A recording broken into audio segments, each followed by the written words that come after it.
और बिहार सरकार land survey के जरिए जमीन को अवैध कब्जे से मुक्त कराना चाहती है, लैंड रिकॉर्ड को पारदर्शी बनाना चाहती है। लेकिन बिहार के लोग कागज और कार्यालय के चक्कर में पड़कर परेशान हो रहे हैं।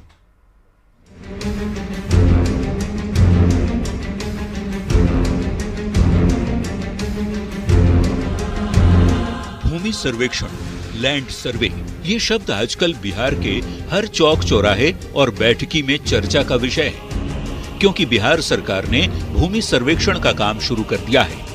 भूमि सर्वेक्षण में पुराने खतियान को अपडेट किया जा रहा है। सबसे पहले ये जानना जरूरी है कि खतियान आखिर होता क्या है। खतियान जमीन से जुड़ा एक दस्तावेज है।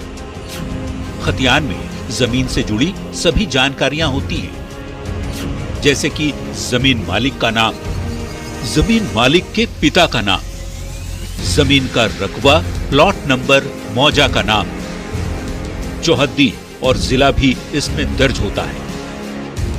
खतियान में पूरा पता दर्ज होता है, प्लॉट के क्षेत्रफल की जानकारी भी होती है। जमीन सर्वेक्षण क्या है, ये जानने के बाद दूसरा सवाल आता है कि लैंड सर्वे कराया क्यों जा रहा है, इसका मकसद क्या है। दरअसल सरकारी जमीन को कब्जे से मुक्त कराना, लैंड रिकॉर्ड को पारदर्शी बनाना, अधूरा भूमि अभिलेख अपडेट कराना, भूमि विवाद मालिकाना हक का समाधान, सटीक भूमि अभिलेखों से राजस्व संग्रह में सुधार, साथ ही भूमि अधिग्रहण की प्रक्रिया पारदर्शी करना भी सर्वे का मकसद है। लैंड सर्वे को लेकर राजस्व एवं भूमि सुधार मंत्री ने कहा, इससे भ्रष्टाचार पर लगाम लगेगा। जो अधिकारी, जो कर्मचारी भ्रष्टाचार में या किसी भी तरीके से लिप्त पाए जाएंगे, उनकी खैर नहीं है। और अब सुधार शुरू हो गया है। निचले स्तर पर कुछ दलाल लोग, जमीन माफिया लोग कोशिश करते थे, अब उनको भी पता लग गया है कि धीरे धीरे अब उनका भी खैर नहीं। लैंड सर्वे क्या है और इसे क्यों कराया जा रहा है, ये साफ होने के बाद तीसरा सवाल उठता है कि जिन लोगों को लैंड सर्वे कराना है, उन्हें क्या करना होगा, कहां जाना होगा और कौन से दस्तावेज देने होंगे, ये भी जान लीजिए। स्व घोषणा का प्रपत्र रैयत या वंशज जमा करें। जमाबंदी रैयत जीवित हो तो स्व घोषणा पत्र जमा करें। जमीन का रिकॉर्ड और परिमाप भरकर जमा करें। खुद वंशावली तैयार कर अंचल शिविर में जमा करें। राजस्व रसीद की कॉपी भी जमा करें। क्रय और बदलैन की भूमि का दस्तावेज, न्यायालय का आदेश हो तो उसकी फोटोकॉपी।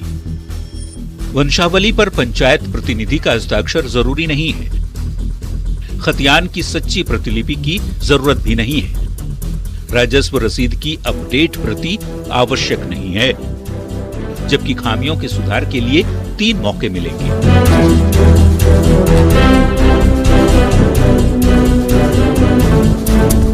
सरकार की कोशिश है कि लैंड सर्वे को सरल और पारदर्शी बनाया जाए, पर लैंड सर्वे के लिए कागजात जुटाने में आम लोगों के पसीने छूट रहे हैं। Bureau report, news 18। और आइए अब जानते हैं कि लैंड सर्वे आखिर क्या है, इसे क्यों कराया जा रहा है, कौन से दस्तावेज भूमि सर्वेक्षण के लिए जरूरी है, ये हमने अभी अभी आपको बताया। अब क्या हो रही है परेशानी, ये भी जान लीजिए। जमीन से जुड़े दस्तावेज मिलने में दिक्कत हो रहे हैं। लोग ये कह रहे हैं कि उनके पास दस्तावेज है ही नहीं। पुराना खतियान मिलने में परेशानी हो रही है। कागजात मौजूद नहीं होने से परेशानी और ज्यादा बढ़ गई है। वंशावली बनाने में भी दिक्कत आ रही है। लोकल स्तर पर भ्रष्टाचार की शिकायत लगातार लोगों की तरफ से की जा रही है। कार्यालय में भीड़ और कुव्यवस्था, कई लोगों को पूरी जानकारी भी नहीं है कि इस पूरे प्रोसेस को, इस पूरे प्रक्रिया को कैसे पूरा करना है, इसकी भी जानकारी लोगों को ठीक ढंग से नहीं है। अधिकारी सही से जानकारी नहीं देते। बकास्त गैर मजरूआ भूमि का क्या होगा, ये एक बहुत बड़ा सवाल है। दान में मिली जमीन का क्या होगा, ये भी बड़ा सवाल है। और इसी बीच ये भी अफवाह उड़ा दी गई कि जमीन सर्वे में हो रही परेशानी की वजह से सरकार ने इसे रोकने का निर्णय ले लिया है। लेकिन तमाम अटकलों पर राजस्व एवं भूमि सुधार मंत्री दिलीप जायसवाल ने विराम लगा दिया और उन्होंने कहा कि ऐसा नहीं है। जो भूमि माफिया हैं वो ये चाहते हैं कि इसे रोका जाए, लेकिन हम ऐसा नहीं चाहते हैं और जमीन सर्वे लगातार जारी रहेगा। इसकी चर्चा खुद राजस्व और भूमि सुधार मंत्री की तरफ से की गई है।